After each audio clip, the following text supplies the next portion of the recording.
Yes. But speaking of, let's seize the And day today. Happy seize the 420 days. today.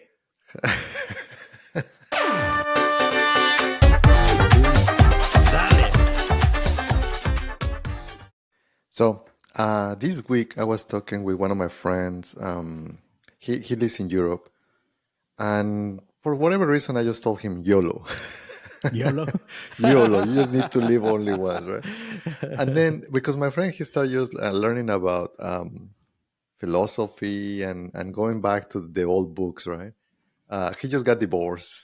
He's middle age. Mm-hmm. So then basically, okay, what I'm gonna do in my life, right? And it's not, usually we talk about Bitcoin, technology, right, and some of these, but sometimes marriage is important, right?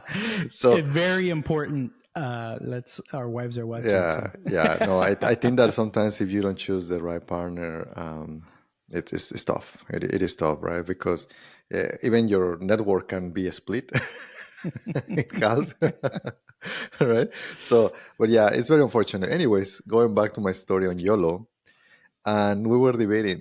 Do you know that YOLO is not this generation?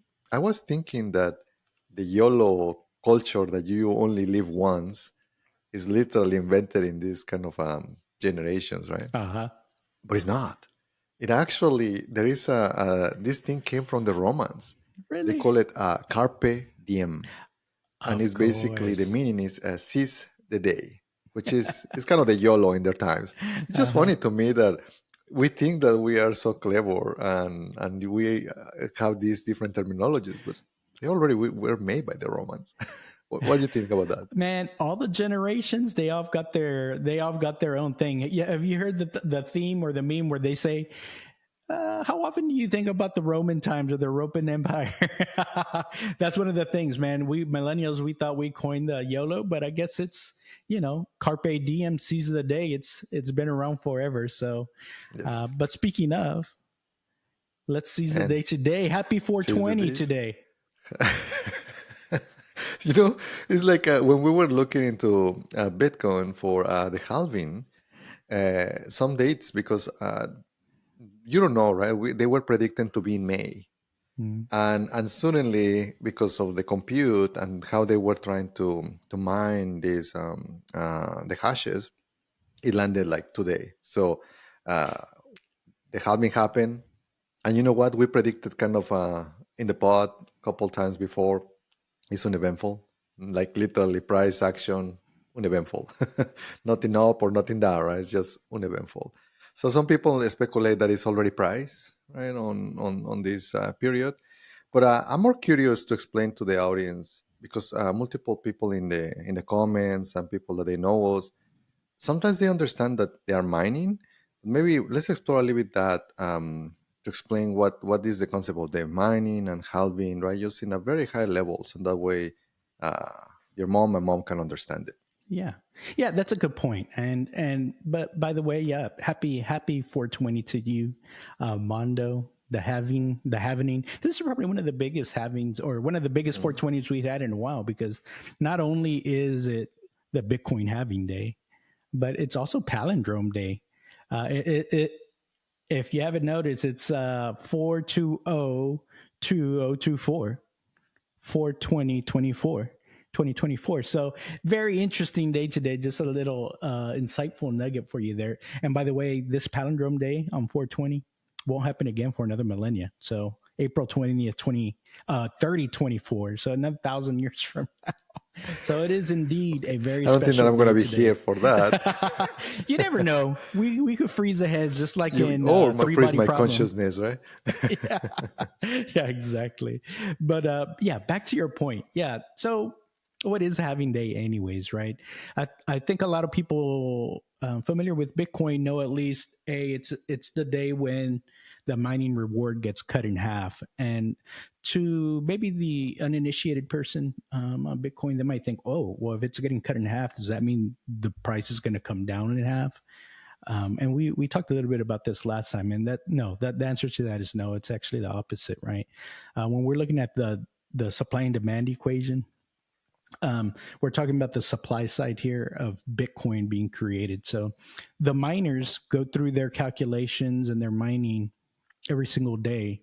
And the reward that they get for doing this mining or basically securing the network is going from 6.25 to 3.125, and that has occurred today. So today is the halving for Bitcoin, and so there the supply of Bitcoin is becoming smaller by half on the daily basis. So typically, there's a certain amount of Bitcoin that's created every day, and that's what's being sold on the on different markets and things like that. Well, that's now being cut in half. So there's going to be less Bitcoin available for everybody, which typically, when supply goes down, that means the the price is going to go up if demand stays the same. Yeah, and that's the genius of Satoshi, right? Nakamoto, that it was intended. This was kind of projected on the mathematical formula on the different laws, basically on technology. Then the technology and compute power is doubling every period of time, 6 months. Uh, and then he tried to calculate all of that, and you can see it on a chart. I think that the interesting and sometimes hard to conceptualize for beginners is like, what is mining? Because they are thinking literally on a physical mine, that like gold, right? Like you're extracting metals. And I think that the reason why the white paper and kind of the all of the minds behind all of this, they use the term of mining because it requires labor, it requires intensity to be able, energy to be able to extract this. But in Bitcoin is literally, think about it like, when you have a lock and you're trying to decipher a combination to be able to unlock the treasure, which in this case is Bitcoin. Then you are doing all of these different permutations on what is the right series of hash to be able to give you that reward. And unfortunately, sometimes mathematically, you can kind of predict maybe when it might land for the amount of time and compute that it will require to unlock it. And that's the reason why it was not 100% accurate to know that it was on May or 420, right? So, but yeah, it's very interesting to me how this was able to be predicted very, almost very accurate. I don't Mhm. think that the initiators predicted the massive success, right? Or the price, but in other things have predicted very very well. Yeah, and remember, we did talk a little bit about this last week or a couple of weeks ago when we covered the stock to flow model. This happens roughly every 4 years, so that's what drives the Bitcoin cycle. Whenever we mention the cycle, we know that there's kind of this blow off top, and then there's kind of this time for bears, and then it kind of all starts all over again, right? So. The halving event is super big because typically, and what we've seen is this kicks off the bull cycle. So for the next like 12 to 18 months, we'll see like this huge run up in Bitcoin. And that's what really makes it super exciting. This time around, we actually started that run up a little bit early. So this cycle seems to already be a little bit different. And again, previously we may have seen diminishing returns, but we're already seeing some differences here than what we've seen in the past, and it's going up a little bit earlier. We hit our all-time high before the halving, whereas all the previous cycles, the all-time high came after the halving. So some people are characterizing this as a triple top from the last halving, or that maybe it's just a different structure this time. So there's a little bit of difference, and we're not sure how it's going to impact the price. A lot of people are assuming it's going to go up even higher. No, Hmm. not really see diminishing returns this time, and maybe see similarities between the last not last cycle, but the one before that. So in 2016, 17, that time frame. So we'll see what that what that actually turns into. But really exciting day for the halving. I think it's a big signal to the market, like, hey, we're officially going into bull cycle here for Bitcoin. Remember to like, subscribe, and comment on our Tech-Mex Podcast videos. We love to hear from you. It's for your wealth and your health.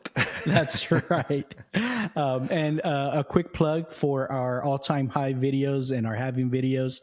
They're really catching on out there. I think we've got over 8,000 views on our video, and we did release a new one not too long ago that's also getting some pretty good coverage there. And the Maybe tribute to Miguel Marinero, Miguel aka Michael Marinero. Saylor. Miguel Marinero's he's going to make his debut here coming up soon. So lots to look forward to. Again, share it with your friends. That's all we've got for today. Vale. Dale.